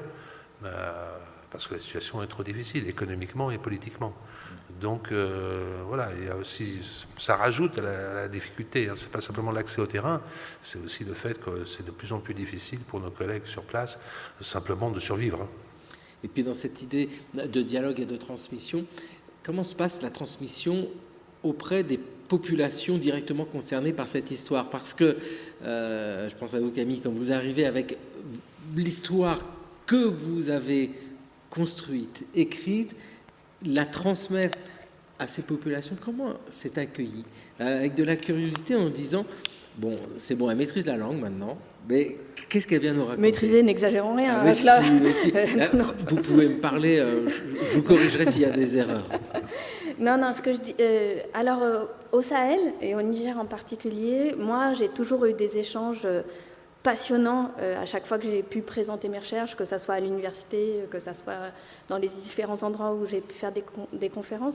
Les gens sont extrêmement intéressés qu'on s'intéresse à leur pays. Ça ne veut pas dire qu'il n'y a pas de débat, ça ne veut pas dire qu'ils ne sont pas toujours... Surtout que j'ai travaillé sur des objets un peu chauds, hein, comme la question des frontières, la question de la colonisation, les débuts extrêmement violents de la colonisation française. Donc j'ai travaillé sur des sujets... voilà, et puis... ça n'a pas empêché que j'ai toujours eu des dialogues extrêmement riches sur place et que c'est une des choses que je préférais faire. Bon, là, pour l'instant, c'est un peu compromis, mais aller discuter avec les gens de cette histoire-là, aller la présenter dans les endroits où j'ai travaillé. Par exemple, on avait fait quelque chose que j'ai beaucoup aimé, c'est-à-dire j'avais trouvé des photographies de la toute fin du 19e et du début du 20e siècle, et avec un collègue sur place, à Zinder, Laminou Issa Cabra, qui est un passionné d'histoire, mais qui est maire d'une des communes de la ville. On avait fait une exposition dans le palais du sultan, où on avait ramené ces photographies pour que les gens puissent voir voilà, comment était la ville au 19e siècle, et ça avait déclenché un espèce d'enthousiasme dans la ville, d'intérêt pour se voir 120 ans plus tôt. Et ça, c'est vraiment ce que je préfère faire. Moi, je suis un peu moins optimiste que toi, mais probablement parce que toi, tu touches à des objets plus contemporains. Parce que quand on présente des résultats, alors je parle avec des paysans, par exemple, des paysans éthiopiens, ils n'en ont rien à faire, ils ont leur propre conception du passé, et souvent une conception que nous, on dirait mythologique, hein, mais ils ne vont pas du tout être convaincus par ce qu'on raconte. Si c'est un collègue éthiopien qui discute avec eux, c'est déjà mieux. Parce qu'il faut comprendre aussi, on arrive, voilà, ce savoir pour eux, ça reste un savoir étranger. Il faut quand même dire les choses telles qu'elles sont. Quand c'est un collègue éthiopien, c'est plus facile. Et encore. Parce qu'ils ont aussi leur propre conception d'un temps qui est souvent un peu différent, on dirait un régime d'historicité qui n'est pas le même. Et donc, voilà, ils s'en fichent un peu de ce qu'on raconte. Franchement, j'ai pas cette expérience, moi. Je parle pas quand on fait des conférences en ville avec des étudiants, évidemment, ça c'est autre chose. Hein, mais quand on est dans les campagnes, etc. Ah oui. Alors, mais là, on peut parler de... C'est très différent. On peut parler d'une chose aussi qui est importante, c'est que moi, quasiment depuis que je suis rentrée au CNRS en 2010, je suis très contrainte dans mes possibilités de me déplacer sur place. Et donc, aller dans les campagnes ou dans les villages, ça fait longtemps que je ne peux plus le faire. Oui. Parce qu'en fait, en tant que fonctionnaire française, je suis soumise à des restrictions et on a pas le droit de faire tout un certain nombre de choses. Et donc, c'est vrai que moi, mes travaux, je les présente en ville. Hein, c'est pas non plus... C'est ça, oui, la différence, elle est là, en fait. Après, par contre, ça m'est déjà arrivé, il y a longtemps, d'aller, par exemple, quand on fait des enquêtes et qu'on a des informations que les gens n'ont pas, c'est-à-dire qu'on peut les aider à reconstituer une généalogie, qu'on peut leur montrer des preuves de quelque chose dont ils n'étaient pas sûrs. Moi, c'est un dialogue que les gens aimaient beaucoup quand je leur amenais des informations qu'ils n'avaient pas forcément. Et puis c'est la place de l'histoire dans la société. Hein. L'histoire, c'est le produit de la société. Qui écrit cette histoire-là et donc on ne peut pas l'imposer ailleurs, avec quand même toute la question des défis à venir pour cette histoire de l'Afrique ancienne. Ce sont lesquels, selon vous, Camille? C'est quoi les grands défis à venir? Parce qu'on voit bien que c'est une histoire qui avance comme ça, difficilement, parce qu'elle est dure à écrire, mais qu'elle s'écrit et quelle vivacité dans la recherche là, de ces dernières années. Hein. Dans l'idéal, si on pouvait... Le problème, c'est qu'il y a une question de niveau de compétence pour arriver à produire cette histoire-là, qui, pour faire des choses nouvelles, il faudrait avoir un niveau de compétence, à mon avis, encore plus grand. Par exemple, des gens qui seraient formés à la fois aux langues africaines et à la langue arabe, parce que voilà, il y a les deux. Donc moi, j'ai appris une langue africaine, mais j'ai que des bases d'arabe, je ne peux pas lire les manuscrits. Donc quelqu'un qui pourrait faire les deux, c'est-à-dire qui pourrait à la fois aller regarder dans les textes eux-mêmes, les discours des élites religieuses, les discours des élites musulmanes, mais aussi les discours des élites politiques, dans ces documents en langue arabe, et en même temps travailler sur les documentations en langue africaine. Mais il faudrait maîtriser plusieurs langues africaines pour que ça devienne vraiment intéressant, pour pouvoir les comparer. Ça permettrait aussi de penser la relation entre oralité et écriture, qui est vraiment un des grands enjeux de ces sociétés et sur lesquels il y a encore plein de choses à écrire. Et puis, voilà, il faudrait aussi pouvoir faire du terrain. Donc, dans un monde idéal, on pourrait faire des choses de cet ordre-là. Ah oui, le monde est idéal, allez-y. Hein. Et puis le développement, je reviens à cette histoire des universités dans les pays d'Afrique. Il faut que les universités se développent. Et on le comprend très bien, les universités ne sont pas tout à fait versées dans les sciences humaines et sociales. Ce qui compte d'abord, c'est le développement économique. Donc, voilà. Et donc, moi je vois, enfin, en tout cas pour l'Éthiopie, les collègues sur RFI, on est beaucoup plus nombreux à travailler sur l'histoire médiévale de l'Éthiopie en France qu'en Éthiopie. Et un de mes anciens doctorants était prof dans une université, voilà, et finalement il est parti en France, et puis c'était plus possible de travailler sur place. Donc c'est ça là aussi là, le drame que l'on vit actuellement, c'est le manque d'investissement des sociétés actuelles et des États actuels dans leur propre histoire. C'était pas tout à fait vrai. Oui, il y a eu un très grand moment dans les années 70, 80, 90 même. Voilà. Là, il y avait énormément de gens qui venaient travailler sur leur propre histoire. Aujourd'hui, c'est tombé. Voilà, c'est quand même un peu triste que l'histoire se fasse complètement en dehors. Et surtout qu'on voit malgré tout qu'il y a une appétence pour l'histoire de tout le monde. C'est ce que vous disiez tout à l'heure, aucune société ne se construit sans histoire. Donc c'est cette histoire-là qu'il faut réussir à transmettre. Elle est difficile à transmettre, on l'entend bien, mais moi, j'ai envie de dire, c'est ne jamais baisser les bras, parce qu'on voit malgré tout que tout progresse de tous les côtés. La chaire au Collège de France, en France, oui, ça c'est sûr. En France, ça avance beaucoup. Donc l'enjeu, c'est de réussir à rendre la chose internationale. Et comment ça se passe d'ailleurs dans les autres pays? Parce que nous parlons beaucoup de cette Afrique avec ces liens qui nous unissent à travers l'histoire. On trouve le même phénomène, notamment dans le monde anglo-saxon, avec aussi une vivacité de la recherche comme on peut l'avoir en France. En histoire de l'Afrique ? Oui. Ah, oui, formidable. Il y a des traditions très importantes aux États-Unis et en Angleterre qui ne sont pas les mêmes. Hein, et en Allemagne aussi. Et en Allemagne et en aussi. Italie. Et en Italie. Ah oui, là on parlait monde anglophone. On n'est pas seul. Non, au contraire. Et au contraire, on travaille tout le temps à un niveau européen ou à un niveau international parce que, effectivement, nos collègues sont un peu partout. En Allemagne, il y a des forces très importantes sur la question des langues, de la philologie, du travail sur les manuscrits. Voilà. Vraiment, il y a une dimension internationale de cette recherche sur l'Afrique. Et cette recherche sur l'Afrique telle qu'on la voit maintenant nous éclaire sur ce continent. On ne va pas revoir les cartes que vous avez montrées, mais ce qu'on peut dire, c'est que ces cartes qui étaient pleines par le passé se sont vidées au XVIIIe, XIXe siècle, et que ça y est, on est en train de les remplir, mais avec la démarche scientifique, ce qui aurait fait plaisir à ces géographes qui les avaient effacées parce que ça les chagrinait. Ça y est, on arrive à les remplir, on arrive à comprendre l'Afrique. Nous parlons de l'Éthiopie médiévale, nous sommes au Sahel à un moment donné. Moi, ce qui me manque ici, c'est peut-être toutes ces relations qui sont très dures à mettre en place, parce que ce ne sont pas des mondes isolés, ni dans le temps, ni dans l'espace. Et ces contacts-là sont très durs à construire, au-delà des caravanes qu'on nous présente souvent en traversant l'Afrique. C'est bien, il n'y a pas que ça.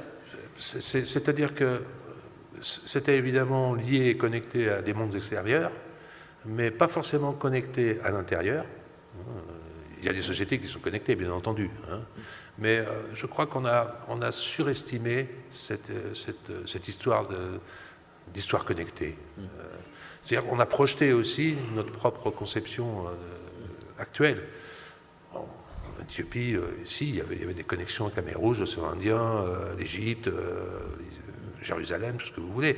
Mais ça concerne quoi? Ça concerne 0,5% de la population. Ouais. Les autres, ils ne sont absolument pas connectés. Donc, ou connectés avec d'autres sociétés éthiopiennes. Et donc, c'est difficile. C'est difficile.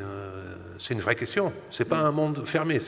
Absolument pas. C'est un monde... mais, voilà, certains endroits d'Afrique sont connectés avec le Nord, d'autres ne sont pas connectés du tout. Ou très tardivement. Je ne sais pas si tu es d'accord avec mon tableau un peu pessimiste, comme d'habitude. De toute façon, c'est là une des vraies questions aussi. On posait quels sont les défis qu'on a à relever. C'est qu'on est encore en histoire de l'Afrique dans des manières d'écrire l'histoire qui sont encore très localisées. Et ce qu'on a encore du mal à faire, c'est à monter en généralité à l'ensemble d'une région ou à l'ensemble d'un continent. Et donc, ça ne nous aide pas à voir exactement quelles étaient les circulations. C'est-à-dire qu'on les connaît dans les lieux précis qui ont été étudiés. Mais voilà, c'est là que je disais qu'il restait encore énormément de choses à faire. Il reste aussi à construire un tableau de qu'est-ce que c'était que voilà, ces circulations à une échelle de l'ensemble. Alors, on ne pensera jamais à l'ensemble du continent parce que ça ne fonctionnerait pas. Mais si on pense à un Sahel qui irait jusqu'à l'Éthiopie, il y a des circulations quand même qui vont vers l'Égypte, vers la Mecque, qui lient ces endroits. Effectivement, oui, par le pèlerinage, par exemple. Par le pèlerinage qui est fondamental. Et donc, il y a clairement beaucoup de mouvements, mais c'est sûr que c'est comme dans les sociétés européennes du XVIIIe siècle, par exemple. La plupart des gens étaient des paysans qui restaient dans leur village et qui connaissaient majoritairement leur village. Mais bon, ça, c'est pareil dans la plupart des lieux. Hein. C'est vrai, mais effectivement, tu as raison, on n'est pas encore au moment où on peut faire vraiment des synthèses intéressantes là-dessus. Pour moi, on manque encore de matériaux. Voilà. C'est pour ça que ça se construit. Parce que c'est jeune, c'est une histoire qui est jeune, tout simplement. Et donc, il y a des endroits très bien connus et des endroits sur lesquels on a beaucoup trop peu d'informations. Et comme on disait, on trouve encore des sources. Il y a encore un tas de documentations qui n'ont pas été analysées, qui n'ont pas encore été vraiment bien expertisées par des historiens et des historiennes. Donc, il y a encore énormément de travail à faire. Voir des sociétés qu'on connaît très très peu pour les époques anciennes. Il y a beaucoup de travail à faire, énormément de travail. Mais il y a les sources. Il y a des sources, il va falloir aller les chercher. Il y a des espaces plus durs que d'autres, on dira. Faire l'histoire des Somalis avant le XVe siècle, il faut aller les chercher. Il y en a, mais c'est pas facile. Et alors justement, parce qu'il faut peut-être terminer avec ça, sur l'oralité, parce qu'on met souvent en avant l'oralité, et c'est ce qui rejoint le début de notre conversation. L'histoire passe par l'écriture. Voilà une conception très ancienne, mais c'était une des explications de l'Afrique n'a pas d'histoire. Oui, mais l'histoire passait par l'oralité. Et là, comment collecter l'oralité? Et ça, c'est le défi, parce que dans ces défis-là... C'est moi qui vais être pessimiste, là. Le problème, c'est que là, on est clairement dans un changement de paradigme, c'est-à-dire que des années 1960 jusqu'aux années 2010 à peu près, pour travailler sur les sociétés anciennes, on pouvait encore faire des enquêtes orales, on pouvait aller dans les villages, et on pouvait remonter à 3-4 générations, où il y avait encore une pratique de l'oralité qui fait que même quand on n'était pas à 3 ou 4 générations, il y avait un savoir qui s'était transmis. Mais là, on est quand même dans quelque chose qui est en train de basculer. Je parle pour l'écriture ancienne, de l'histoire ancienne de ces sociétés-là. On peut toujours faire des enquêtes orales pour le XXe siècle, pour la colonisation.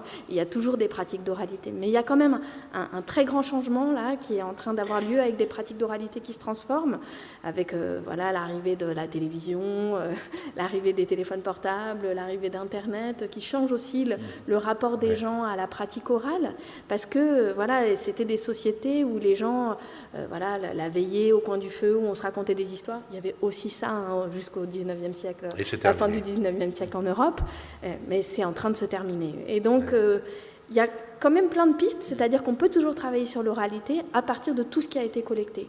Les chercheurs ont collecté des milliers de bandes, des milliers de documents. Traditions, bien sûr. Et donc, voilà. Mais on va devoir changer. C'est là qu'on vous dit qu'on est tout le temps en train de réinventer nos manières de travailler. Et il ne faut pas oublier non plus qu'il ne faut pas survaloriser l'oralité.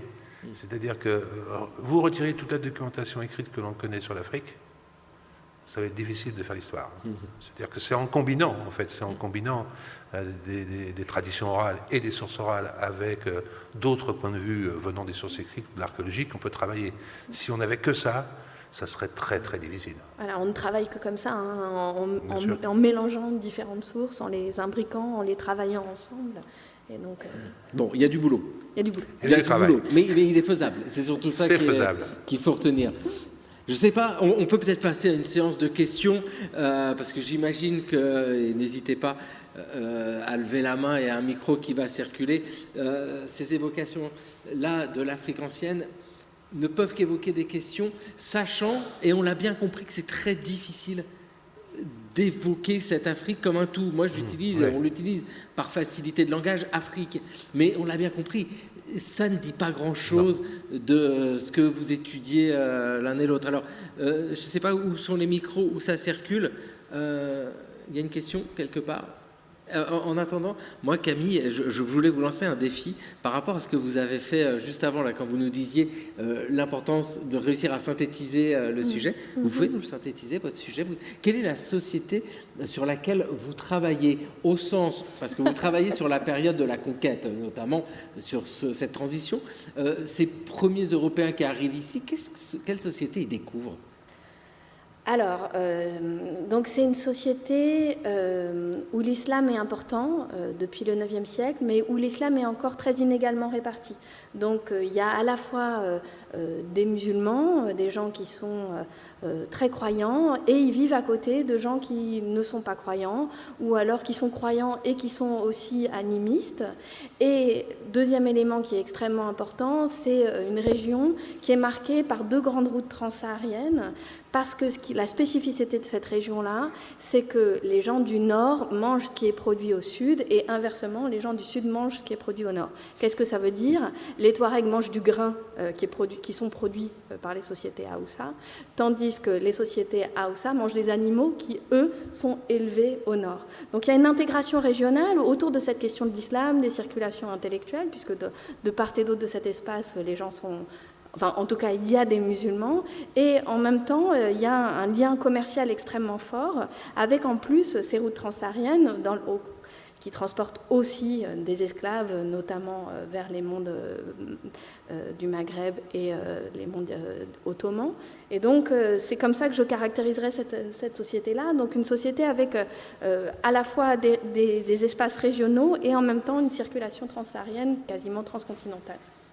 Et qu'en est-il du pouvoir? Parce que moi, je suis dans une lecture très basique de la chose, parce qu'on utilise avec des mots... Avec différents pouvoirs politiques organisés majoritairement autour de formes de sultanats qui sont localisés dans des villes. C'est un point qui est très important aussi, c'est que dans le Sahel central, il y a des villes depuis très longtemps, des villes qui pour certaines existent toujours, comme Agadez. Par rapport à d'autres espaces sahéliens, c'est une spécificité. Et donc des villes avec souvent des pouvoirs qui sont liés à ces villes, mais qui rayonnent très largement, notamment le sultanat de Sokoto, ou alors le sultanat d'Agadez, ou plus tard le sultanat de Zinder. Alors, est-ce que vous avez des questions? Il y a des micros. Allez-y, posez-nous des questions. Allez-y.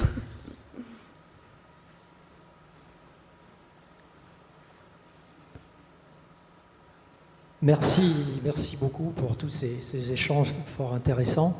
Vous aviez évoqué tout à l'heure concernant la production de connaissances sur l'histoire de l'Afrique ancienne, les contributions, les apports des différents pays, notamment les pays européens, mais aussi les collègues historiens en Afrique. Et je voulais savoir en quelques mots, est-ce qu'il y a ou non des manières différentes de produire la connaissance sur l'histoire de l'Afrique ancienne selon les aires linguistiques, en rapport sans doute peut-être aussi avec les différentes colonisations? Est-ce que les collègues historiens africains éventuellement développent une autre manière de produire la connaissance sur l'histoire des sociétés africaines? Et puis au début, vous évoquiez le regard porté sur l'Afrique, et là je ne résiste pas au plaisir, je ne sais pas si c'est le mot, mais ayant moi-même travaillé en tant que démographe, notamment au Burkina Faso dans les années 80. Bon, c'était pas encore le Burkina Faso, et j'avais été amené à regarder des archives coloniales.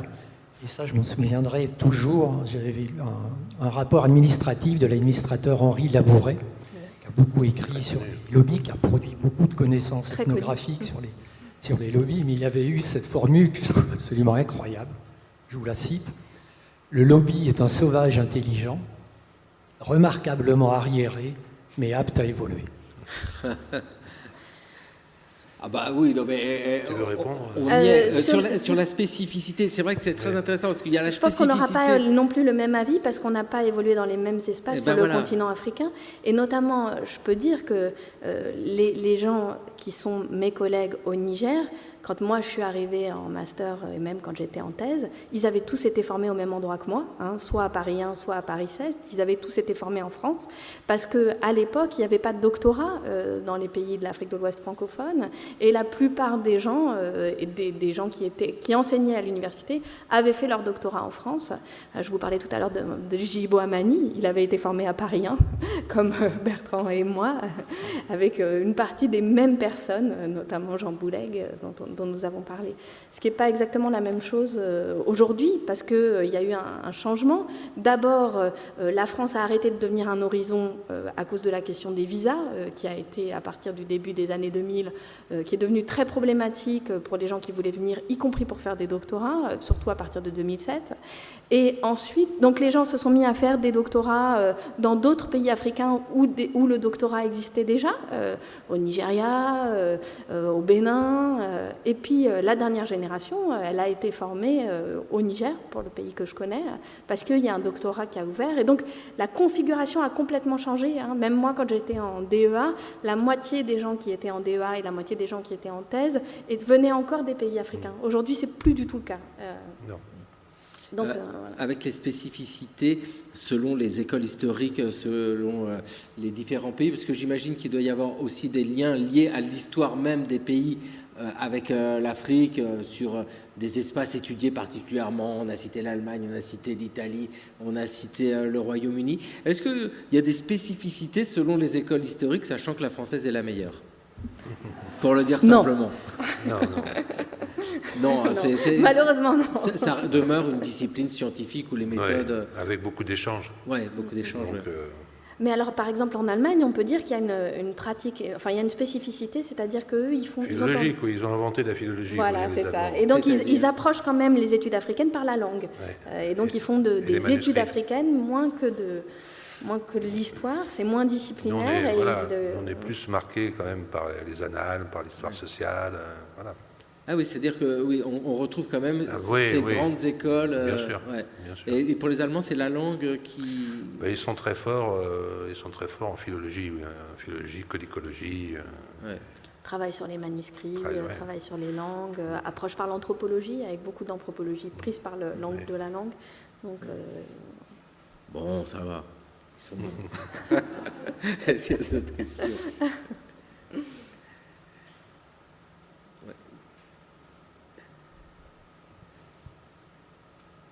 Bonjour et merci beaucoup.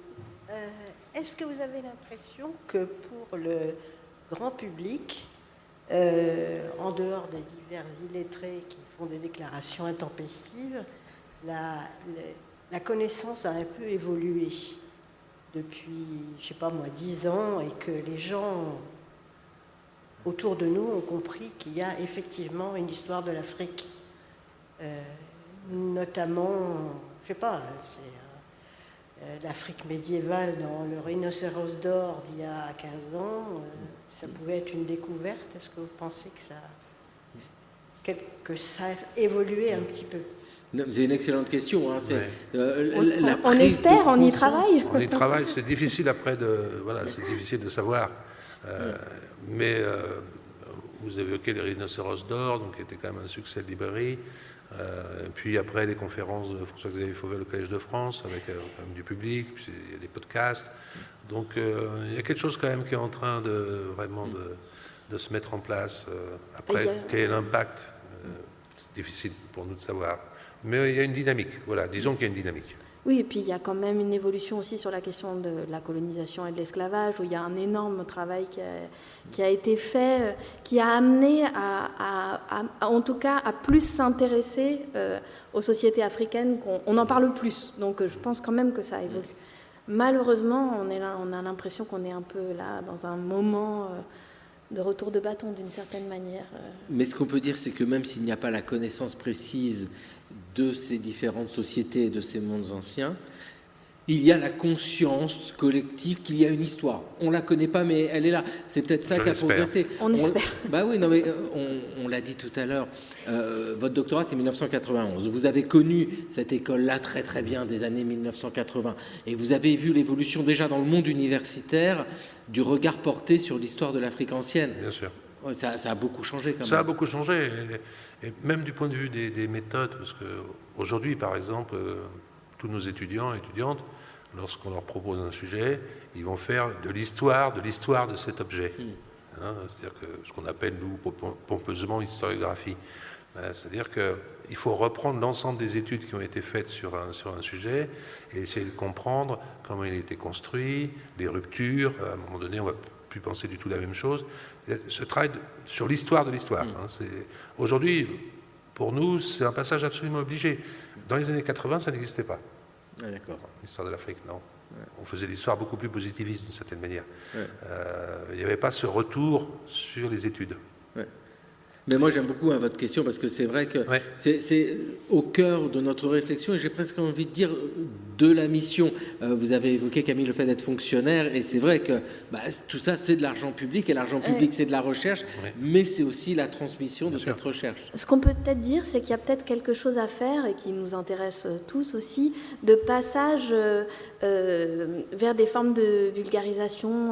On manque encore de films sur l'histoire de l'Afrique, de séries sur l'histoire de l'Afrique, même de romans qui ne soient pas des romans de la colonisation ou qui s'intéressent à alors il y a une histoire, il y a une littérature qui est produite en Afrique, mais il y a encore, ça pourrait encore circuler plus et il y a encore plein de manières de représenter cette histoire-là qui seraient, à mon avis, qui permettraient... Voilà, le savoir est là, il existe. Voilà. Oui, tu as tout à fait raison. Oui, parce qu'on a intitulé cette première séance « Imaginer l'Afrique ».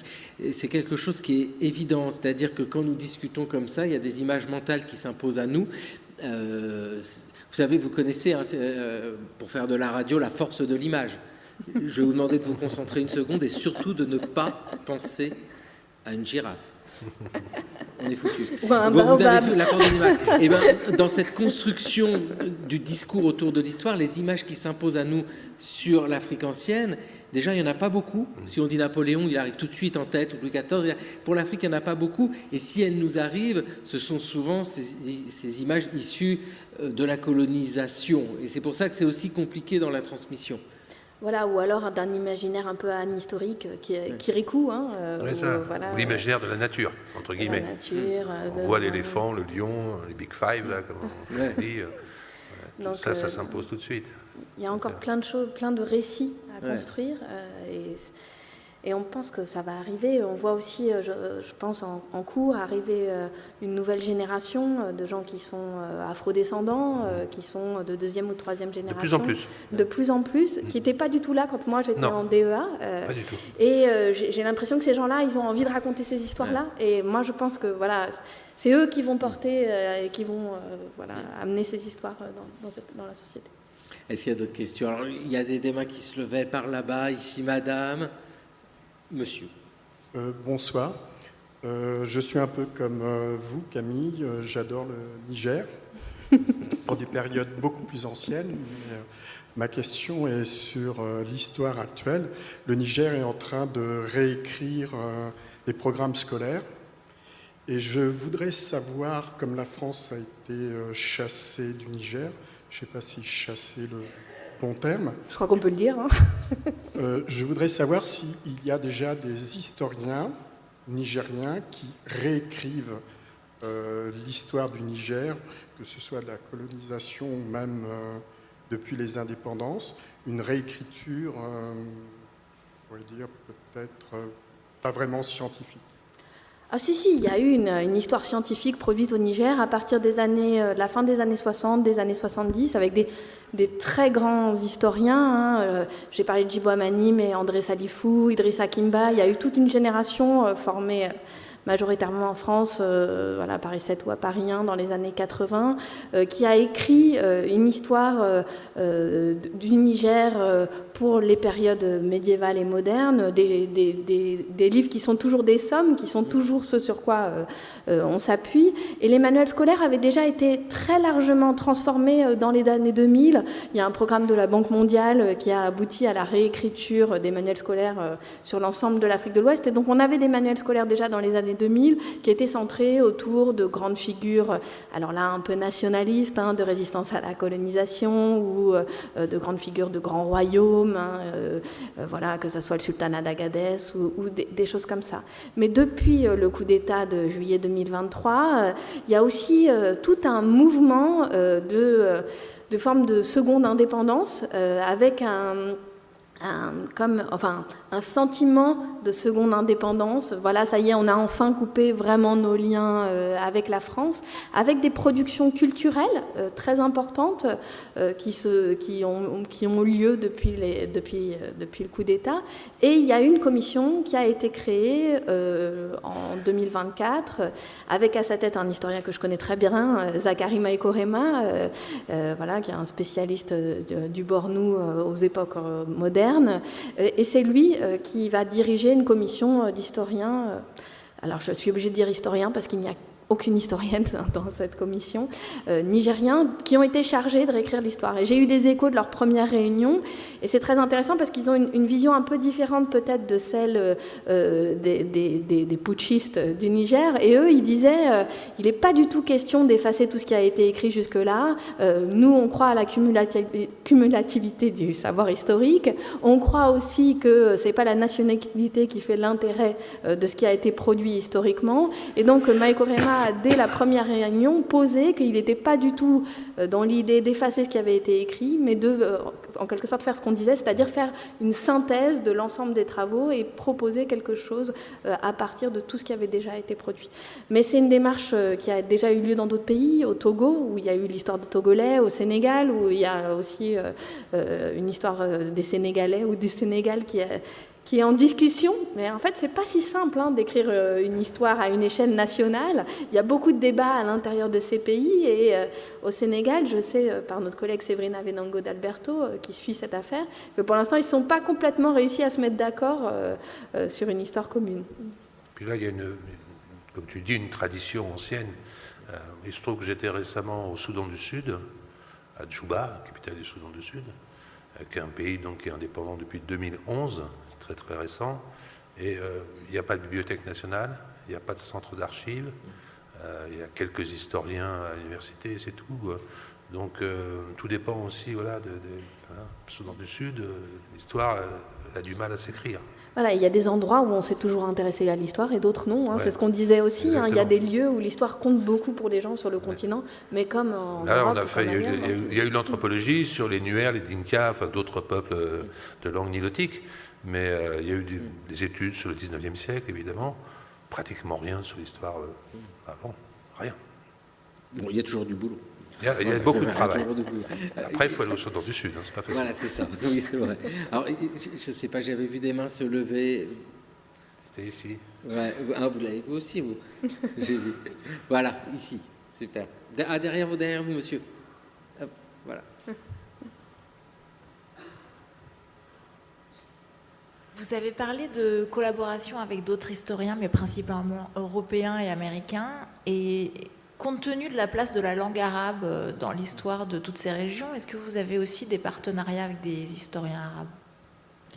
Alors, et eux ont peut-être accès à d'autres, justement, sources. Nous deux, on ne parle pas arabe, donc nous, non, mais nos collègues qui parlent arabe... Mais on travaille avec des gens qui, évidemment, connaissent l'arabe.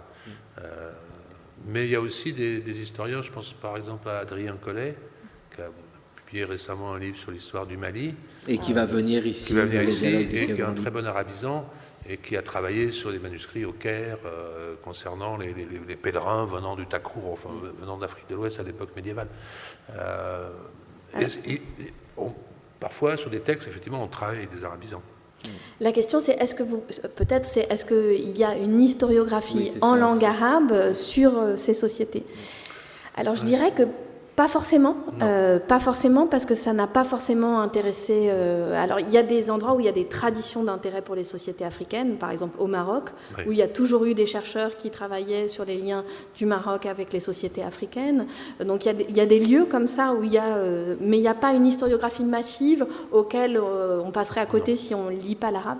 Mais c'est clairement en train de changer, parce que, par exemple, on a beaucoup de collègues, là, en ce moment, des collègues africains qui pouvaient être en poste en Europe, qui ont été recrutés à Abu Dhabi, ou aux Émirats par des universités de ces régions-là. Et il y a un intérêt aujourd'hui qui se crée dans le monde arabe et qui va peut-être complètement transformer l'historiographie avec une production d'historiographie aussi en langue arabe depuis ces espaces sur ces régions. Voilà, il y a de l'espoir. Non, mais tout à l'heure, vous aviez dit, c'est un peu pessimiste, tout ça, c'est dur. Non, mais c'est vrai, mais il y a de l'espoir. Il y a de l'argent là-bas, c'est ça. Oui, c'est ça. Oui. Ils offrent des conditions de travail que nous ne pouvons pas offrir. Madame, alors, posez votre question en haut et puis comme ça le micro il va redescendre jusqu'à vous, madame, après. Merci beaucoup. C'est pas tellement une question, c'est plutôt une constatation que beaucoup de choses sont connues, mais en fait la diffusion manque. Moi j'ai vécu en Angola, au Zimbabwe. En Angola, il y a eu ce fameux royaume du Congo que les Portugais ont découvert même avant que l'Amérique soit découverte, et qui a donné lieu en fait à des échanges universitaires. Pendant 2 siècles, il y a eu un âge d'or où les Congolais qui avaient été christianisés allaient au Portugal, et il y avait même des archevêques qui ont été au Vatican, et plusieurs lettres entre les 2 rois du Portugal et du Congo sont maintenant au Vatican. Donc c'est une histoire qui est, me semble-t-il, très méconnue. Par ailleurs, au sud de l'Angola, il y a tout un système développé par une ethnie, un système mathématique qui prend des cryptogrammes qu'on trace dans le sable, et qui sont à la fois des mathématiques, des légendes, mais on arrive presque au théorème de Pythagore. Donc tout cela n'est pas connu, c'est connu peut-être par des mathématiciens plutôt en Angleterre et en Amérique. Et heureusement, ces mathématiques maintenant font partie du patrimoine de l'UNESCO, mais j'ai l'impression qu'on a intérêt à penser que ces gens là-bas ne sont rien. On est resté à Tintin au Congo, avec Tintin qui apprend 2+2 à une classe de petits Africains. Et tout cela parce qu'en fait, c'est des terres qu'on va exploiter, notamment pour les matières premières. Donc mieux vaut exploiter des terres où on pense que les gens n'ont jamais rien eu, plutôt que de mettre en valeur leur patrimoine, qui est connu pour une bonne partie. Ah oui, il y a des historiens et des historiennes qui ont travaillé sur ces questions, et qui travaillent encore. Sur le Congo, effectivement, c'est une place importante parmi nos confrères. La semaine prochaine, dans le dialogue du Quai Branly, on va parler du Congo. Mais simplement, vous parlez d'âge d'or, c'est aussi un âge de la destruction du royaume du Congo. Ça se finit mal, tout ça. Ça se finit mal. Ça se finit parce qu'il y a l'introduction de la traite, etc. Certes, ils sont christianisés, mais moi j'ai une pensée pour Kim Pavita, Donna Béatrice, qui va, au XVIIe siècle, qui va lancer un mouvement en disant, en fait, le Christ est noir, et moi je suis la prophétesse, et elle sera évidemment brûlée vive. Donc c'est aussi, je veux dire, c'est un âge d'or. Vous avez raison, les contacts, le Portugal, mais c'est aussi un âge de destruction. Mais les mathématiques, par contre, j'apprends, ça m'intéresse beaucoup, je ne suis pas du tout au courant. Mais il y a beaucoup de collègues qui travaillent sur ces questions, que ce soit des collègues portugais ou que ce soit des collègues angolais. Il y a beaucoup de travaux. Mais c'est une part des choses qui... Voilà. Souvent, il y a beaucoup de travaux, les choses sont connues, mais effectivement, le passage au grand public, on n'a pas toujours réussi à faire passer ça. Non, mais c'est intéressant ce que vous dites là, parce que effectivement, l'actualité... Quand il est question de ces mondes africains, met de côté l'histoire, mais comme une évidence. Elle n'est jamais là. Et l'histoire est bien souvent mise de côté dans l'actualité, sauf dans le cas des grandes découvertes sensationnelles, etc. Et c'est vrai que ces mondes africains échappent à cela, et donc ça échappe à l'actualité. Il faut faire de la paléontologie, hein, si vous voulez être connu mondialement. Vous trouvez, j'ai une dent contre les paléontologistes, je les adore, hein, je les adore. J'ai des collègues, des très bons collègues. Mais voilà, vous trouvez un crâne qui est une sorte de chaînon entre deux espèces. Vous faites la couverture de Nature, toutes les radios du monde en parlent. Voilà. C'est vrai. Non, mais c'est très juste. Hein, les grandes découvertes. Et comme par hasard, c'est souvent en Afrique aussi. Oui, mais oui, c'est ça. Hors histoire, pratiquement. Voilà. Parce que l'histoire, 3 millions d'années ou 6 millions d'années, c'est plus de l'histoire, c'est autre chose. Voilà, donc l'Afrique à l'époque médiévale, bon, c'est un beau créneau, hein, mais ce n'était pas celui pour faire la une de Nature. Madame, je vous en prie. Bonsoir. On a beaucoup parlé de l'islam, de cette route, alors je ne sais pas comment est-ce qu'elle s'appelle, mais enfin qui quitterait de l'Éthiopie jusque peut-être à Tombouctou au-delà, mais un petit peu moins de cette partie plus subsaharienne. Personnellement, donc, je suis d'origine béninoise, j'ai une binationalité, donc on a été évidemment nourri un tout petit peu de notre histoire, mais aujourd'hui c'est quelque chose qui est vraiment très présent. Donc par le biais de mon travail, je suis amenée à travailler, je travaille dans le domaine de l'art. Est-ce que l'art, puisque chez nous au Dahomey, dans beaucoup de pays africains d'ailleurs, la place de l'artiste, du sculpteur, était essentielle. Et il produisait des objets qui pouvaient fournir énormément d'informations sur le rythme de ce royaume, de ces royaumes, sur leurs habitudes, leur histoire. Donc voilà, je voulais savoir si c'était aussi une source pour vous. Et puis enfin, l'animisme. Je trouve qu'on ne parle pas assez de la culture originelle de nous en Afrique, qui est très importante et qui, effectivement, avec la colonisation, ça a été rejeté. Il ne fallait pas en parler, c'était complètement... Voilà. Ça revient, et de toute façon, ça a toujours été sous-jacent. Et c'est également, je pense à des sociétés secrètes, mais aussi des initiations plus ouvertes, et c'est une source d'information très importante. Alors, je réponds sur la deuxième partie. Et moi, je réponds sur la première partie. Si tu veux bien. Okay. Ils sont parfaits. Non, vous avez raison, c'est-à-dire que là aussi, on a une méconnaissance de l'univers religieux des sociétés africaines, qui est beaucoup plus divers que ce que l'on peut penser. Alors, on peut utiliser le terme animisme, après tout, pourquoi pas, hein, même si ça pose des problèmes. Mais là aussi... Dire quoi, pardon ? On dirait quoi, plutôt ? Parce que animisme, l'idée, au départ, animiste, c'était de penser que dans ces sociétés, on donnait une âme à des choses. C'est proche de fétiche, en fait. Donc, ça ne recouvre absolument pas les différentes religions en Afrique. Je parle des cultes de possession, des formes de chamanisme, des cultes des ancêtres, etc., etc. Il y a une diversité religieuse extraordinaire. Et en plus, après aussi, l'importation du christianisme, de l'islam, du protestantisme, voire du judaïsme, avec des mélanges. Il y a un monde là tout à fait passionnant et qui est très très mal connu, je suis d'accord avec vous. Mais on a finalement assez peu de collègues qui travaillent sur ces thématiques d'histoire religieuse. C'est difficile ça. Et on a un biais de source, c'est-à-dire que les chrétiens comme les musulmans produisent des documents écrits sur lesquels on a des traces, et donc pas toujours forcément les sociétés, on va dire animistes. Alors nous, on est très fort pour critiquer les mots, on est moins fort pour trouver des mots pour les remplacer. Donc, c'est vrai. On va être honnête, on les utilise avec des guillemets ou en mettant des préventions. Alors par exemple, sur l'espace sur lequel je travaille, justement travailler sur des documentations linguistiques qui sont collectées par exemple auprès d'esclaves ou de choses comme ça, ça permet d'accéder à autre chose que ce que permettent les documentations en langue arabe, qui sont forcément liées à l'islam puisqu'elles sont en langue arabe. Donc voilà, en cherchant d'autres sources, voilà, mais il y a encore effectivement énormément de choses à faire. Et sur la question des objets, voilà, on a une collègue qui fait un travail formidable sur la question, question, hein, Claire Bosc-Tiessé, aussi spécialiste de l'Éthiopie, et qui, à partir de l'Éthiopie, s'intéresse maintenant à la question des objets en général. Tous ces objets qui sont dans nos musées, avec la question des restitutions, comment on peut aussi documenter leur arrivée ici, les réancrer dans une historicité pour qu'ils puissent devenir des sources historiques. C'est-à-dire comment, en tant qu'historien et historienne, on va pouvoir effectivement utiliser ces documents qui sont cruciaux pour tout un ensemble de sociétés africaines. Oui, c'est passionnant, la Donc démarche artistique. là aussi, on invente ici, des sources, dans on cette réfléchit à réflexion. comment faire pour les utiliser, et c'est quelque chose qui est en cours. Voilà. Elle forme les étudiants aujourd'hui à ces questions-là. Comment on va faire pour travailler avec ces objets ?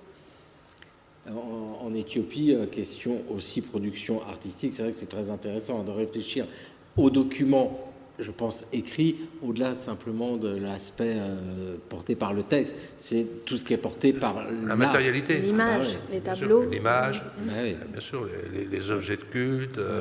Et puis, il ne faut pas oublier, en Éthiopie, voilà, pour reprendre l'exemple linguistique, il y a 80 langues. Et ça fait à peu près. Trop. Voilà. Et donc ça veut dire qu'il y a des sociétés. Il y a assez peu de sculptures, par exemple, en Éthiopie, mais il y a du mégalithisme qui a été bien étudié, quelques ensembles funéraires dans le Konso avec des sculptures. Il y a beaucoup de choses à faire. Je veux dire que c'est un peu. Enfin, moi, je le sens comme un défaut de ma part, c'est-à-dire que. S'intéresser à l'historicité justement des objets d'art, ça demande une formation, ça demande... on passe à côté de plein de choses, hein, c'est toujours pareil. Et 80 langues, vous en maîtrisez combien vous J'en maîtrise peu et mal. C'est-à-dire que j'arrive à lire le guèze, l'éthiopien ancien. Hein, l'amharique, la langue actuelle, je baragouine, il faut être honnête. Hein, je peux discuter avec des gens, mais ça va pas très très loin. Mais c'est important de dire aussi qu'on n'a pas besoin d'être un philologue absolu pour utiliser les langues. Hein. Et voilà, il ne faut pas faire peur aux étudiants ou aux gens qui voudraient s'intéresser à ces sociétés. On apprend les langues, et même savoir baragouiner 2 mots, être capable de lire un texte, ça change tout. Parce qu'on entend les mots que les gens utilisent pour dire les choses, et ça change complètement nos regards. Donc voilà, pas hésiter à apprendre les langues, n'importe quoi. Nous ne sommes pas des linguistes. Non. Malheureusement, peut-être. On travaille avec des linguistes qui nous aident à comprendre les choses. Les équipes, on les retrouve. Est-ce que vous avez d'autres questions? Monsieur là-bas.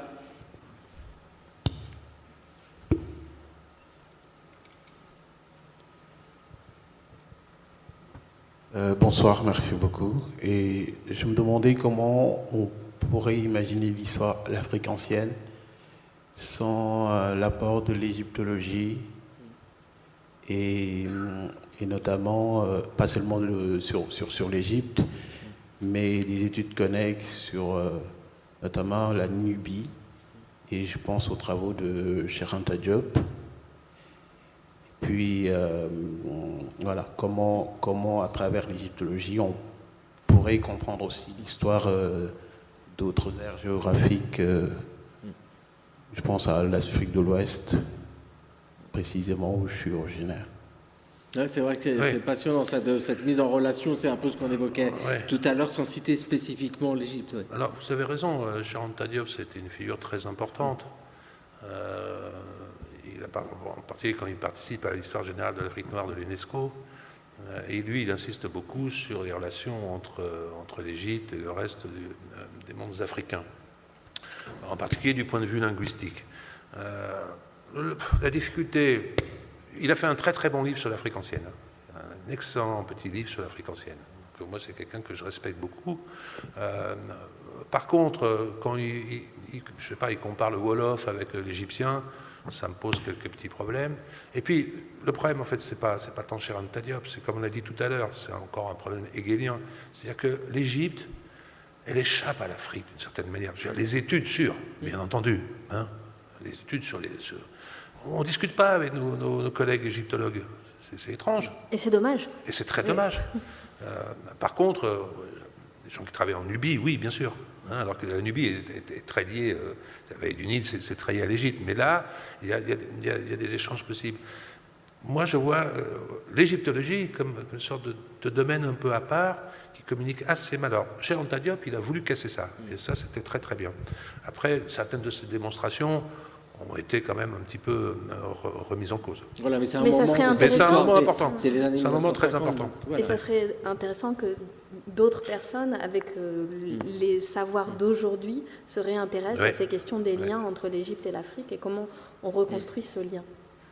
Non, mais c'est vrai qu'en source, c'est sensationnel. Je parlais des grandes découvertes qui font la une des journaux, souvent poussées. Et l'Égypte, les spécialistes du genre, remettent cette histoire-là en lien avec l'ensemble de l'histoire.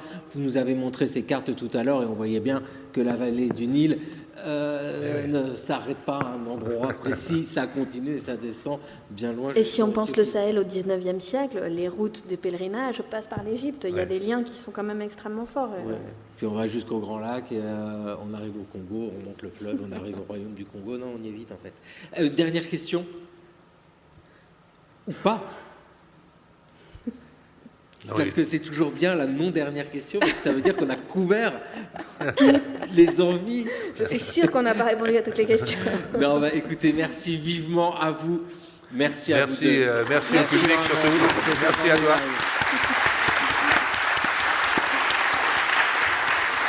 Merci beaucoup. Les dialogues du Quai Branly, ça continue. Vous avez le programme, je pense qu'on le retrouvera facilement en sortant. Pour ma part, c'est l'histoire de l'Afrique ancienne. Julie Gacon, c'est la géopolitique de l'Afrique, mais avec ce regard que porte Julie, Julie, c'est Culture Monde sur France Culture, Julie Gacon, qui fait que c'est ce dialogue qui se crée ici. Et donc, merci vivement. Et merci vraiment à vous tous et à vous toutes. Merci beaucoup. Les questions et l'attention. Merci beaucoup.